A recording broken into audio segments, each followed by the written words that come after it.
The figures suggest that Schumacher and Fangio were better. But the people who know, they tell a different story. I think Senna, I will put him in number one. For me, Senna is number one. For me, he was number one. I will put Ayrton Senna as number one. For me, Ayrton Senna undoubtedly was the number one. I would put him number one. You know, he was definitely the greatest driver. If you ask me, I put Senna as well in number one.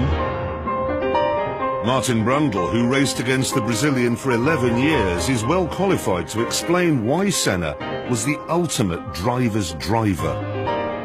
He had a God-given talent that I haven't witnessed anywhere else. A sixth sense of where the grip was before he turned into a corner.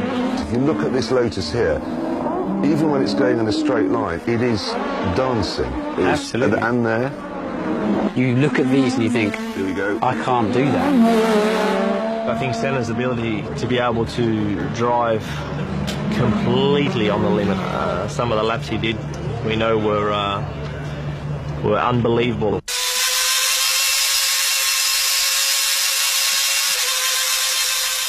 This is manic. Look at this. How he reads those two guys is absolutely on it, isn't it? This is. Look at that. Senna was so good at banzai last-minute qualifying laps that in his Formula One career he won an incredible 65 pole positions. He had this gift to just go and find, we could all find a tenth or two. The really great drivers can go and find a half a second or 3/4 of a second. However, Senna could do even better than that. In Monaco in 1988, he outqualified his teammate, the great Alain Prost, by a scarcely believable 1.5 seconds.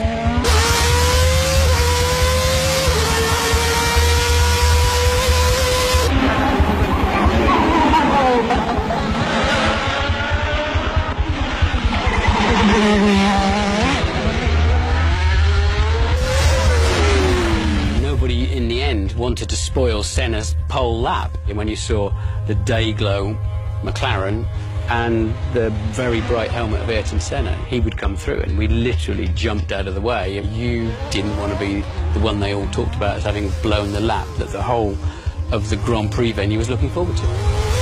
But it wasn't just out-and-out speed that made Senna special. He was so good because he was working so hard on details.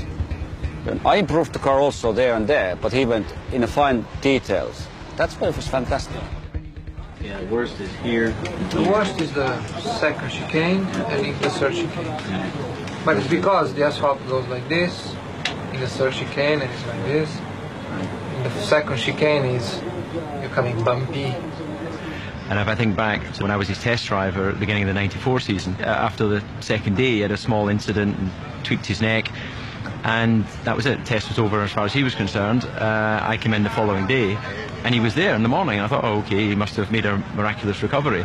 But in actual fact, he was just there to listen to what I was saying to the engineers, to work out whether he could trust my feedback. And when I compare that to Nigel Mansell when I was his test driver, he would set a lap time and then he would bugger off to the golf course. Another weapon in Senna's armoury was his utter ruthlessness. Prost having a look, and Senna's crowding into the pit wall. Schumacher trying to take Ayrton Senna, and I don't see if the Brazilian moved across. Indeed he did. He often used to put us in a position that you were going to have an accident and he would leave it up to you to decide whether to have that accident or not. So when he wanted to overtake, he'd go on the inside and put the car in a place. If you tried to take the corner, you're going to hit him. Yes, he would put you in a compromising position and then leave you to make the decision. And if you didn't run into him, then psychologically you were buried and finished. He would then know that every time after that he showed you a wheel, you jump out of the way. He's got Mansell crawling all over him. He has no reason to stay out. I think Even the giants from Senna's era respected his toughness. I don't think there was any qualifying session or any race he went into that he wasn't prepared to put it on the line. All over the back, he's having a look and he's inside Mansell. He was the toughest driver and the most ferocious driver to protect his area or space. Senna, all his skills involved. He's got a much slower car, very clapped out tyres on his car. Mansell's got fresh rubber on. all the grip in the world. Senna blocking away and sliding a lot. Senna knocking it down. Mansell weaving this way and that way, but Senna won't let him past. He's got the racing line, he's going to keep it. When there is a gap, you either commit yourself as a professional racing driver that is designed to win races, or you come second, or you come third, or you come fifth. And I'm not designed to come third, fourth, or fifth. I race to win. And if you no longer go for a gap that exists, you're no longer a racing driver. And you had to be, back in the 80s, Crazy. A bit of honesty here. you know, you've got your Mansells, Piquets, Prost. The drivers were incredible, and do you think that shining out from all of those drivers in that great era, Senna rose to the top? Senna rose to the top. You know, I'll be honest with you, I was never a Senna fan. I always thought Gilles Villeneuve was the greatest racing driver of them all, but to make this film, I've watched hours and hours and hours of footage. And the thing is, Villeneuve was spectacular on a number of occasions. Senna, he was spectacular every single time he got in a car.